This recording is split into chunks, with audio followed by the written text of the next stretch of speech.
예수님은 어떤 관심을 가지고 살아가셨을까? 유대를 떠나서 다시 갈릴리로 가실새 예수님 지금 여행을 하시는 거예요. 그렇죠?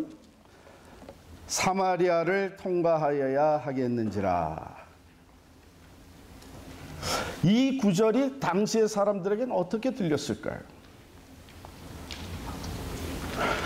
갈릴리가 북쪽에 있고, 그리고 그 아래 사마리아 지역이 있고, 그리고 그 밑에 유대 지역이 있습니다.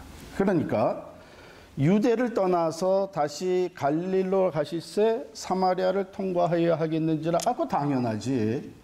사마리아가 중간에 있으니까. 그런데 이제 그게 아니란 말이죠. 유대인들하고 사마리아 사람들은 서로 상종하지 않기 때문에 웬만해서 글로 지나다니질 않아요. 그냥 요단강을 건너서 북상해서, 그러니까 바이패스 하는 것이죠, 사마리아를. 그리고 다시 요단강을 건너서 갈릴리로 들어갑니다. 그게 보통 유대인들이 다니는 행로인데, 오늘 본문은 뭐라고 기록되어 있냐면은 유대를 떠나서 다시 갈릴리로 가실새 사마리아를 통과하여야 하겠는지라. 영어로는 어떻게 대부분 번역이 되냐면 He had to go through Samaria on the way. had to. 반드시 통과하여야 하겠는지라 이렇게 돼 있어요. 그러니까 여기는 intentional한 거라는 것이죠. 의도적이었다는 것이죠. 그렇지 않으면 평상시 같이 이렇게 돌아가시는데 He had to go through Samaria. 통과하여야 하겠는지라. 바로 그 사마리아 운물가에 정오가 다 돼서야 물을 기르러 나온 이 여인을 예수님이 만나기를 원했던 거예요. 그래서 내가 반드시 사마리아를 통과해야겠다. 그리고 너희들 다 가서 같이 점심을 사와라.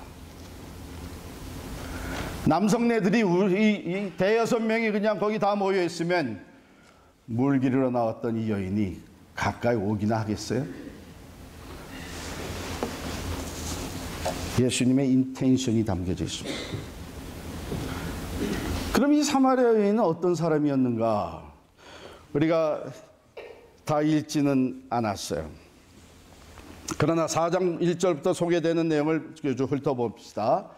6절에 보면은 때가 6시쯤 되었더라. 운물가에 물 기르러 나오는데 때가 6시면은 요즘 시간으로 하면 정오예요. 정오. 낮 12시가 돼서 물 기르러 나오나요? 아니죠. 아침 일찍 물 기르러 나옵니다. 거기서 다 필요한 물을 길어 가지고서는 가요. 이 사람은 정오가 돼서 나왔다. 늘상 이렇게 나왔다는 거예요. 사람을 피했다는 것이죠. 사람들이 모여 있는 데는 가길 원하지 않았다는 것이죠. 그러니까 이 여인은 무슨 이유인지 사람들을 회피하면서 살고 있는 여인이다. 12절에 보면 우리 조상 야곱이 이 우물을 우리에게 주었는데 당신이 야곱보다 더 크니까, 우리 조상 야곱이 얘기하는 거 보니까 자기도 아브라함과 이삭과 야곱을 조상으로 여기고 있는 하나님의 백성의 자손으로 자신을 여기고 있는 거예요. 그렇죠? 이 15절에 보면 예수님과 대화하다가 생수에 대해서, 영원히 마르지 않는 생수에 대해서 얘기하니까, 그러면 그거 나한테 좀 주셔가지고 내가 여기 물 기르러 다시는 오지 않게 하옵소서. 다시는 오고 싶지 않은 것이, 물 기르러 다시 오지 않기 원합니다. 퍼블릭에 나가는 것을 회피하는 여인이죠. 우물가는 종종 사람들이 모여서 여러 가지 동네에서 돌아가는 얘기를 하는 것인데, 이 여인이 그 가십거리가 되곤 했던. 왜요? 18절에 보면 얘기를 잘 진행시키시다가 예수님이 갑자기 너 가서 내 남편을 데려오라. 그러니까 전 남편이 없는데요. 그러니까 예수님은 그래? 하긴 그래. 너에게 남편이 5이 있었는데 지금 6번째 또 다른 남자랑 살고 있는데 엄밀히 따지면 그 남자가 내 남편이라고 할 수 없으니까. 왜? 불륜의 관계고. 그러니까 남편이 없다 그러는 것이 내 말이 일리가 있다. 이렇게 얘기하시니까 이 여자의 정체가 더 드러난 거예요. 그렇죠? 자기는 숨기고 싶었는데 이 일 때문에 우물가에 나오는 것을 꺼려하고 있고 할 수 없이 물을 기르러 나온 다음에 사람들이 다 돌아간 후에 정오가 돼서 그 뜨거운 햇볕 아래 물을 기르러 나오는데 이 양반이 어떻게 아셨을까? 점점 우리가 이 내용들을 보면서 이 여자가 어떤 여자였는지를 우리가 알아가게 되죠.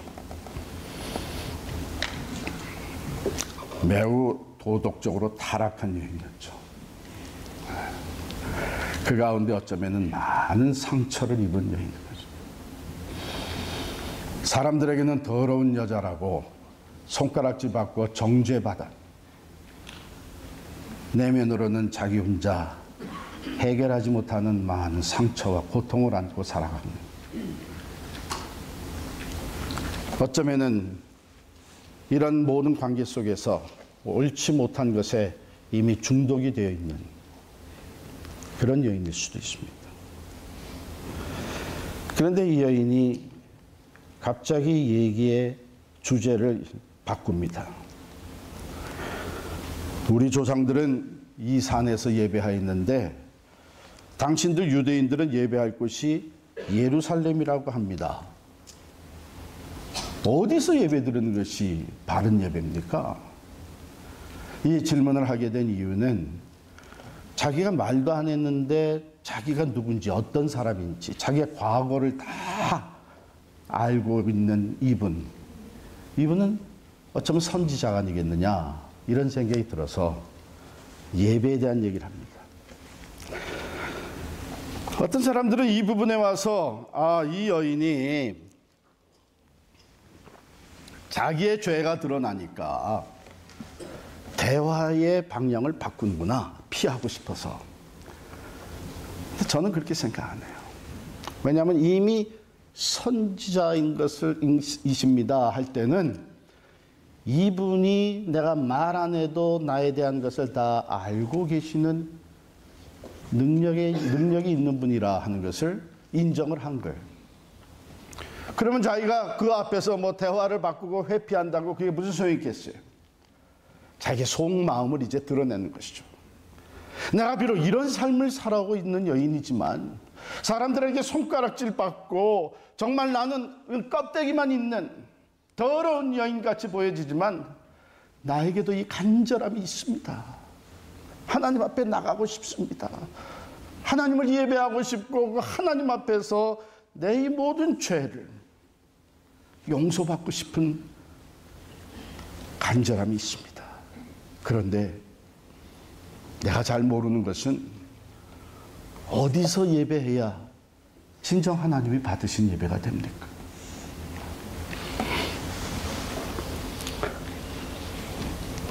이 질문을 던진 여인은 전혀 들어보지 못한 얘기를 듣습니다. 지금까지 유대인과 사마리아인들이 서로 디베이트하고 서로 논쟁하면서 진정한 예배는 여기서 이 그림산에서 드려져야 된다. 여기가 하나님이 계신 것이다. 아니다. 유대인들은 예루살렘에서 예배를 드려야 하나님께 진정한 예배가 된다. 그랬는데 예루살렘도 아니고 여기 사마리아의 그리심산도 아니고 예루살렘에서도 이 산에서도 말고 너희가 아버지께 진정으로 예배드릴 때가 온다.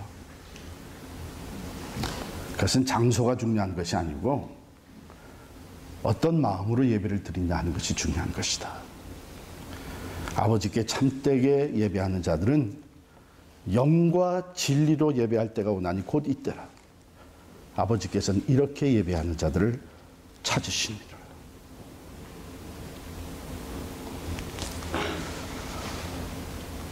전혀 들어보지 못했던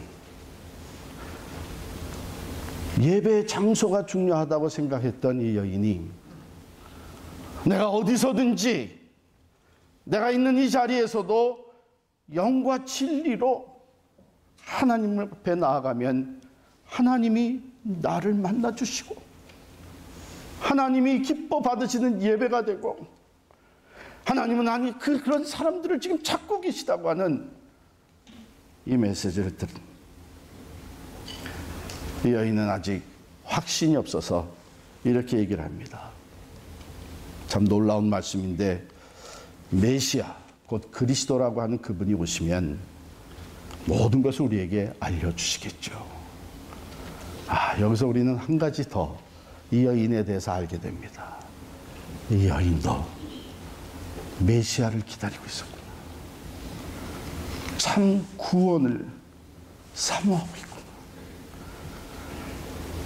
막 살아가는 사람 같지만 될 대로 되라고 살아가는 사람 같지만 그 마음 중심에는 하나님을 예배하고 싶고 자기의 죄의 용서함을 받고 싶고 진정한 메시아를 만나고 싶은 영적 갈증이 있다고 하는 것을 우리는 알게 됩니다. 왜 예수님께서 이 여인과 대화하면서 물질적인 물에 대해서 대화를 시작하시더니 그 얘기를 속에서부터 터져 나오는 생수라는 것으로 얘기를 바꾸셨을까? 이 여인의 내면의 세계, 그 갈증, 영적인 갈망을 예수님이 보고 계셨던 거죠. 자, 이렇게 해서 우리는 대강 이 여인이 어떤 사람이라고 하는 것을 알게 됩니다. 그렇다면 그 앞에 등장했던 사람하고 한번 비교를 해보면 좋을 것 같아요. 요한복음 3장에 누가 등장합니까? 니고데모가 등장합니다. 니고데모는 유대인, 이 여인은 사마리아인. 유대인 니고데모는 이름이 밝혀져 있어요. 혼혈적인 사마리아 이 여인은 이름도 기록이 안 돼 있어요. 니고데모는 남성이고 이 사람은 여성이에요. 당시의 풍습으로 보게 되면 여성은 사람 취급을 받지 못했습니다. 사람 수를 셀 때 그 카운트에 집어넣지도 않았습니다.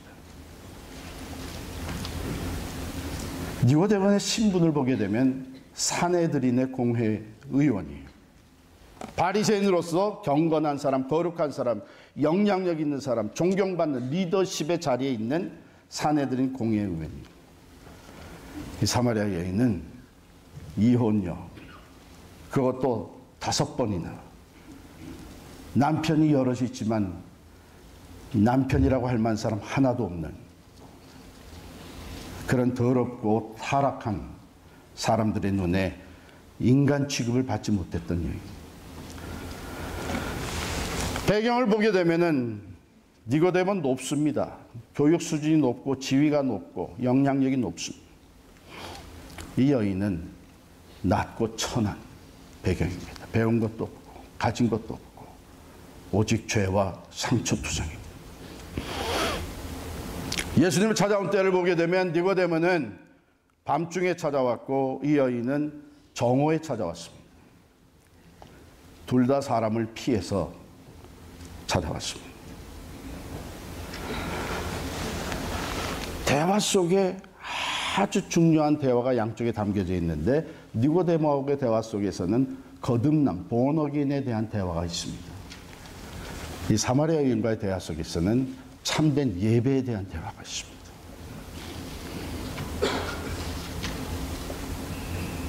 그런데 가장 두드러진 차이라고 얘기할 수 있는 것은 니고데모는 자기가 스스로 예수님을 찾아왔습니다. 이 여인은 예수님이 찾아갔습니다.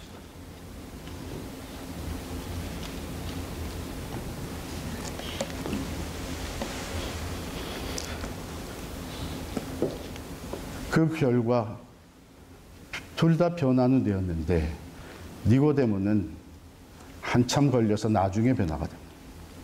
사마리아 여인은 그 즉시 변화가 됐습니다.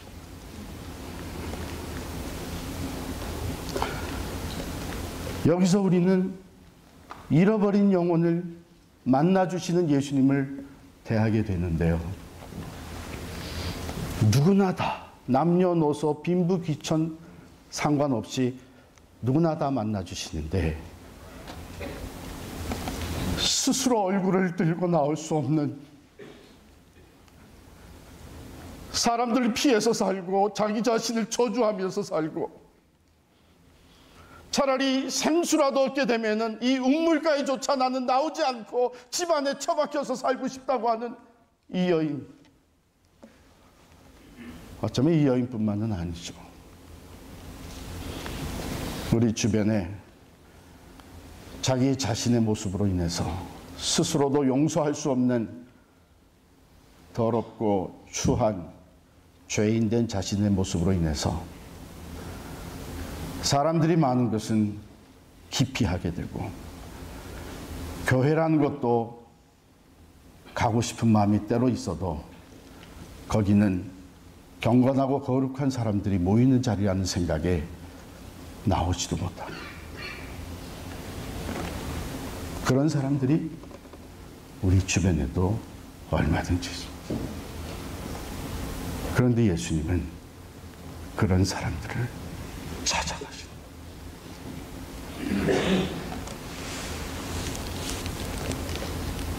잃어버린 한 영혼을 찾아가십니다. 사람들은 다 손가락질하고 괜히 곁에 가서 서성대다가 똑같은 사람 취급을 받을까 봐 등을 돌리고 피하지만, 예수님은 굳이 사마리아로 통과하기를 원하셨고 제자들을 다 곁에서 내보내시고 이 여인이 큰 부담 없이 가까이 다가올 수 있도록 여건까지 만들어 놓으시고 이 여인을 찾아가 만나 주셨습니다. 여러분, 우리는 때로 주일날 교회에 나오면서 이런 생각을 가질 수가 있어요. 교회 나가서 예배를 드린다면 한 주간 동안 거룩하고 경건하고 말씀대로 순종하면서 살아갔던 사람들이 하나님을 만나게 되겠지. 그들이 은혜를 많이 받게 되겠지. 하나님은 특별히 그런 사람들을 소중히 여기고 만나 주시겠지. 나는 지난 한 주간 동안 말씀대로 살지도 못했고 오히려 하나님이 기뻐하시지 않는 죄를 지면서 나 자신도 속이고 남도 속이며 살아왔던 난데, 내가 주일날 나간들 하나님이 나를 기뻐 맞아주시고 내게 무슨 은혜를 주시고 나를 만나주시겠나. 그래도 주일이니까 보는 사람들도 있으니까 나가 앉아야지. 그래도 내가 집사인데, 그래도 내가 직분자인데. 그래서 얼굴을 들지 못하고, 아니 마음의 얼굴을 들지 못하고 예배 자리에 나와 앉아있는 큰 착각이야.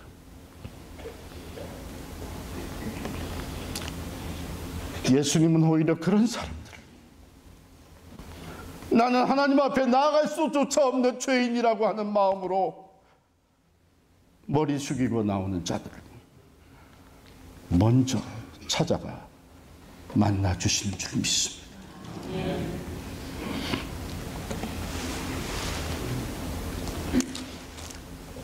물을 좀 달라고 하는 대화를 시작해서 점점 이 여인의 마음속으로 그 음성이 깊이 파고 들어가는 대화가 이루어지더니 결국 예수님이 이 여인에게 자기의 정체를 나타내 보여주십니다. 내가 바로 그로라.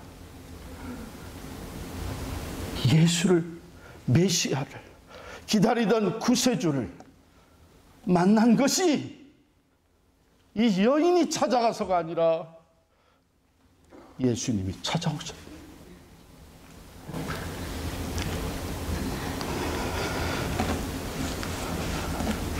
이것이 은혜요. 이것이 은혜 주시는 주님의 모습이고, 수많은 사람들이 있었는데 세리요, 죄인 중에 괴수라고 하는 레위 마태를 찾아가서 만나주시고 제자로 삼아주셨습니다. 제자라고 했지만 더 이상 제자라고 할 수 없는, 예수님을 3번씩이나 부인한 파렴치한 위선적인 죄인 베드로, 그 영광스러운 부활의 승리를 나타내 보이신 주님께서 사랑하는 그 제자를 찾아가 주십니다. 아니, 십자가를 향해서 예루살렘으로 올라가는 그 엄청난 사건을 앞에 놓으시고 온 인류의 구원을 위해서 자기의 생명을 화목의 제물로 내어주시는 그 골고다 언덕을 위해서 거사를 이루시기 위해 올라가는 중에도 다윗의 자손 예수여, 다윗의 자손 예수여, 나를 불쌍히 여기소서 소리치는 소경 무시하지 아니하시고 발걸음을 돌이켜서 그에게로 다가가십니다. 만나주십니다.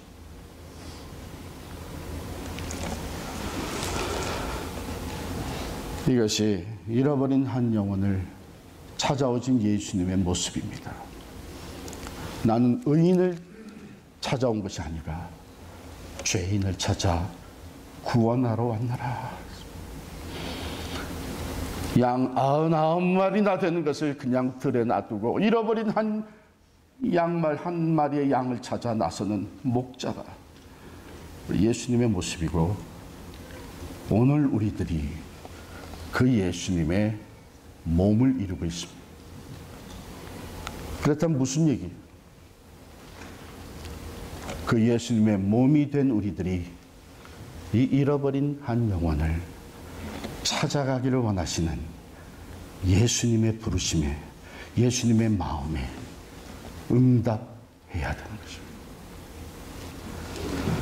우리 인간의 안목으로 다른 사람들을 바라보며 판단하는 것이 아니라 누구든지 남녀노소 빈부귀천을 막론하고 한 영혼, 내 안에 지금 영으로 찾아와 계시는 예수님이 만나기를 원하시는 그 한 영혼, 그 영혼을 찾아가는 여러분과 제가 될 수 있기를 바랍니다. 그것이 선교적 교회예요. 그것이 선교적 교회예요. 사도 바울은 이렇게 얘기합니다. 그러므로 우리가 이제부터는 어떤 사람도 육신을 따라 알지 아니하노라. 그런즉 누구든지 그리스도 안에 있으면 새로운 피조물이라. 이전 것은 지나갔으니 보라 새 것이 되었다다. 오늘 우리 예배 마치면 다시 여행길에 오릅니다. 그렇죠? 집으로 가시고 또 만나러 가시고 내일이면 또 일터로 가시고, 이것들이 매일 반복되면서 우리의 천국을 향한 순례 여정이 계속되고 있습니다. 이 한 주간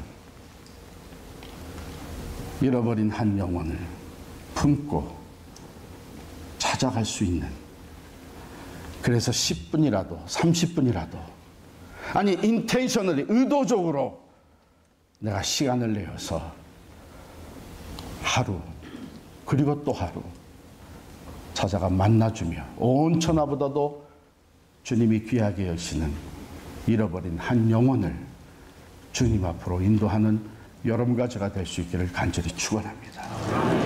그 이후에는 어떤 일이 일어날지 하나님만이 아십니다.